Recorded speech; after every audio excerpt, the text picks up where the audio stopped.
TIMI ছিল এক ছোট্ট খরগোশ, যার কান দুটো ছিল স্বাভাবিকের চেয়ে লম্বা আর সাদা লোমগুলো ছিল তুলোর মতো নরম।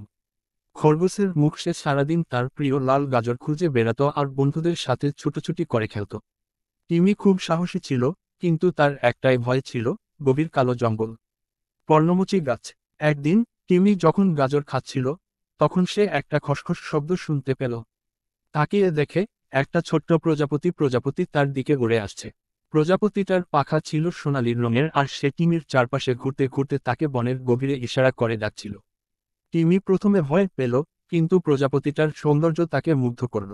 সে প্রজাপতিকে অনুসরণ করতে শুরু করল, তার ভয় তখন অনেকটা কমে গেছে। প্রজাপতিটি তাকে নিয়ে গেল এক জাদুর ঝর্ণার কাছে। ঝর্ণার জল ছিল ঝলমলে নীল আর তার চারপাশে ছিল নানা রঙের ফুল। চেরি ব্লজম ঝর্ণার পাশে ছিল এক বিশাল কচ্ছপ, যার পিঠে ছিল পুরনো একটি ম্যাপ। কচ্ছপটি টিমিকে ম্যাপটি দিয়ে বলল, এই ম্যাপ তোমাকে এক গোপন বাগানে নিয়ে যাবে, যেখানে পৃথিবীর সবচেয়ে মিষ্টি গাজর পাওয়া যায়। গাজর। টিমি ম্যাপটি নিয়ে আনন্দিত হলো। সে তার বন্ধুদের ডাকল। সবাই মিলে সেই ম্যাপ অনুসরণ করে গোপন বাগানে পৌঁছালো।